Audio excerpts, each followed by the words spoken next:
Hey everybody, welcome to Healthy in a Minute. Just grabbing myself a little cat nap. Never hurts to grab a few winks when you're feeling a little drowsy. It just goes right along with our number 2 and our foundational 5, which is sleep. You know, it never ceased to amaze me that one of the most important things that we need to be healthy and well on a holistic level, which is free, is something that people just don't get enough of, and it's sleep. Whether they don't get enough sleep in terms of they don't give themselves enough time to sleep, or they're just not getting good sleep, or they're waking up all night long, it is just one of the foundational 5, and it's number 2 for a reason. We need good sleep. It's so important on so many levels that we shut down at night and we let our body get out of the deal mode that we're in all day long and into the heal mode that we get into when we're in deep sleep. So we're going to just talk about that a little bit and how important it is. There's so many things that can happen when you have chronic sleep disturbances. Just a couple, okay, that you can have more of a tendency to have if you're not getting good sleep. You're more prone to have heartburn. Isn't that crazy? Diabetes, cardiovascular disease, okay, musculoskeletal disorders, kidney disease, mental health problems, okay, as anyone knows who goes a long time without sleep, especially mothers that have little babies and don't get sleep for, a good 6 to 9 months when their babies are little. They get wonky, and for all the right reasons. It's not their fault.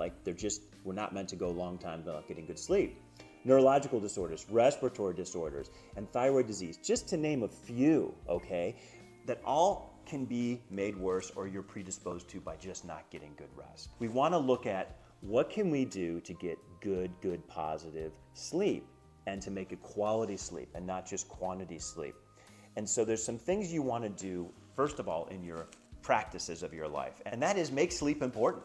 First of all, take an awareness of how are you sleeping, how many hours of sleep are you getting, quality hours in a row, and really start to note if you're not getting 6 to 7 hours of quality sleep in a row, that you have to begin putting a practice in place and a plan in place so that you start to achieve those numbers. And that starts by having a good bedtime routine. So here's a couple of items you can just think about. Before you go to bed, like 30 minutes before bed, get off the screens, any kinds of screens, television as well. And don't have that high level of screen time and that light going in your eyes and causing a stimulation of your nervous system. Give your body a chance to settle down. If you are watching a little TV an hour or so before bed, just be conscious of what you're watching. Don't be watching really intense shows or shows that are incredibly violent or high action films, because that stimulates your body into a fight-flight state on some level. And that is the opposite of what you need to be in when you go to bed. You don't want to be in a fight-flight state when you go to bed.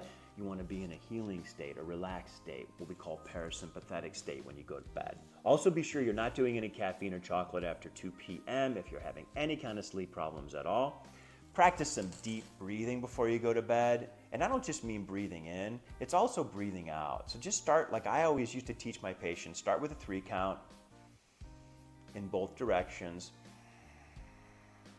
and then work that up to a 5 count and a 7 count. And usually by doing a 5 to 7 count in and out really helps to get that belly breathing activated, get your body into that resting mode, that parasympathetic mode, and get you ready to just go into a sleep state. Finally, please make sure your room is dark. This pineal gland, which sits in the center of our brain, it's very sensitive to light, and it's also responsible for melatonin production. So we want it to be in a dark place so that it senses dark, it feels dark, and that activates its normal circadian rhythm to put the body into a sleep state, produce natural melatonin. Not that taking melatonin is a bad thing, it's a good thing, but why not really fortify and support the gland that makes that for you? And then if you need some to supplement it until it gets up to full speed, whatever you need to do, you need to do. Melatonin's amazing, but let's always take into account that we have these things within us that make these chemicals on their own, and we should always invest in fortifying them and making them as good as we can be.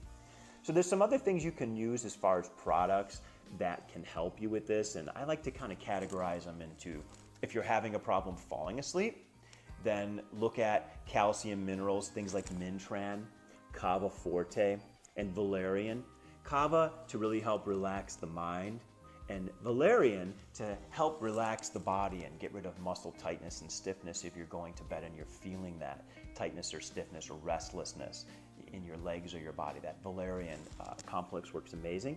And if you're waking up in the middle of the night, you want to look at your blood sugar, which first of all means you want to get into our courses and you want to look at how to begin managing your weight and balancing your blood sugar. Using products like Gluco Assist are amazing during the day to help that blood sugar stay stable.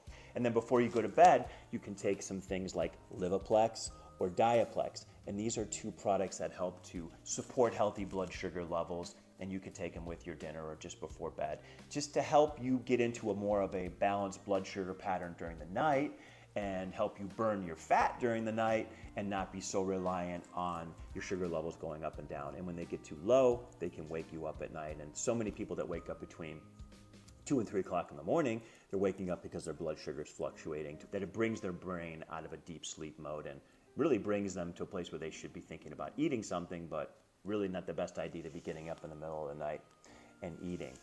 So just take all these things into account as you work on your number 2 in the foundational 5, which is sleep. And then whenever you need it, if you can have the opportunity during the day to take a little cat nap, please do so. There's nothing wrong with catching a few Z's during the day, especially if you're not getting great sleep at night. Have a wonderful day. Look forward to our next experience together.